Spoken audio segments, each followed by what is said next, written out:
గత నెలలో జోగులాంబ అమ్మవారి ఆలయంలో కూరగాయల టెండర్ వేసినాము.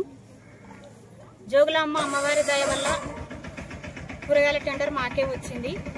మేము 10,000 రూపాయలు అప్పు తెచ్చుకొని మేము కూరగాయల టెండర్ను పాట వాడినాము తక్కువ ధరకే. అమ్మవారి దయ వల్ల మాకే వచ్చింది ఆ టెండరు. మాకు వచ్చిన ఆ టెండర్ని మేడం గారు మీకు ఇవ్వము, ఎస్సీ మాదిగ వాళ్ళు మీరు అమ్మవారి ఆలయంలో కూరగాయలు వేయకూడదు మీరు అని మాకు వేయవద్దు అని చెప్తున్నది మేడము.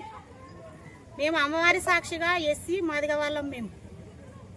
మేము అమ్మవారి సేవ చేసుకుంటూ కూరగాయలు జీవనోపాధి పొందుటకు మేము ఈ టెండర్ని వేసినాము. ఇంకా ఈ దేశంలో కులమతాలన్నీ ఇంకా అమ్మవారి సాక్షిగా భేదము పెడుతున్నారు. రేవంత్ రెడ్డి గారికి నమస్కారము, ఆ పై పెద్దలకి నమస్కారము. మాకు వచ్చిన టెండర్ని మాకు ఇప్పించాలని మనవి చేసుకుంటున్నాను.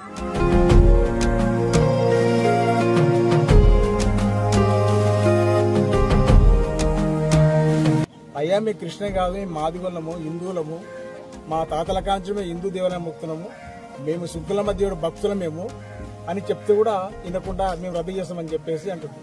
అదేవిధంగా శర్మ అనతని కంబలి రాజు వాళ్ళ నాయన చనిపోయినాడు, వాళ్ళమ్మ ముసల్ది. ఇతని తిరుపతిలో కూడా ఇదే కేసులు చేస్తున్నాడు, సిరిసిలో కూడా కేసులు అయినవి. అతని ఎస్సీ అమ్మాయిని చేసుకొని ఇష్టం వచ్చాడు ఎక్కడిచినా ఐక్యత ఉన్న గ్రామాలలో చిచ్చు పెట్టడానికి ప్రయత్నం చేస్తున్నాడు ఆ తంబి రాజు. దయచేసి ఆ తంబి రాజు పైన తర్వాత మేడం గారు నిజంగా వాసం తెలుసుకొని నిజంగా వీళ్ళు కృష్ణ అంటే ఖచ్చితంగా ఇలా కూడా ఇవ్వకూడదు, మేము కూడా దాన్ని ఒప్పుకోవడం.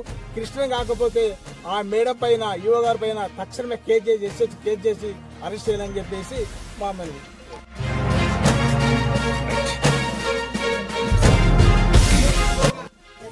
అమ్మవారి ఆలయములో టెండరు వేసుకొని కూరగాయల వ్యాపారం చేసుకోవాలనేటువంటి ఆశతో ఒక దళిత మహిళ వై శ్రీలత గారు సీల్డ్ టెండర్ను తక్కువ కొటేషన్కి వేసి దక్కించుకుంది.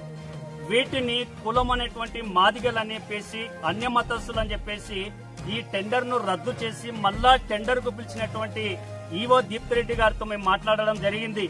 మీరు కులం సర్టిఫికేట్ తీసుకురండి అని చెప్తే కులం సర్టిఫికేట్ తెచ్చాం.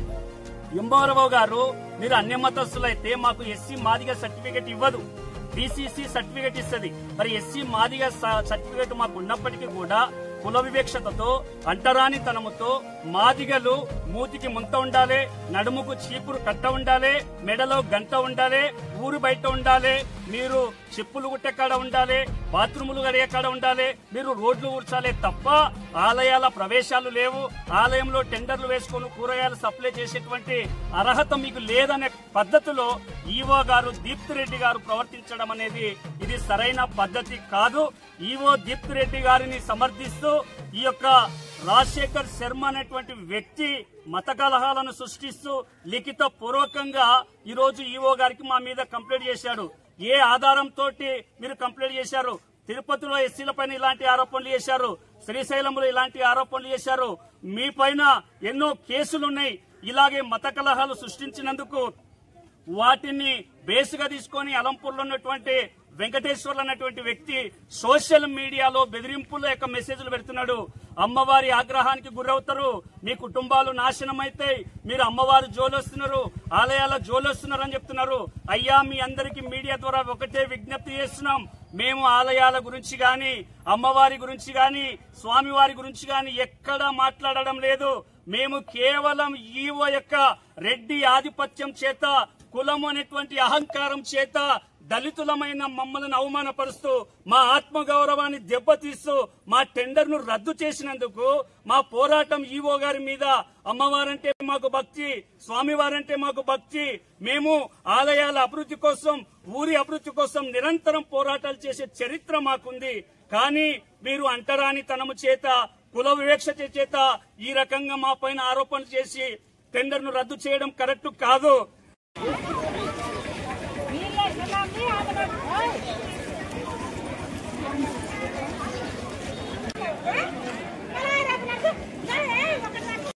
జోగులాంబ బాలబ్రహ్మేశ్వర స్వామి దేవస్థానంలో గత నెలలో వివిధ సప్లయర్స్ దానికోసం సంబంధించిన సీల్డ్ కం బహిరంగ వేలంలో కొంతమంది వేలందారులు పాల్గొని ఉన్నారు.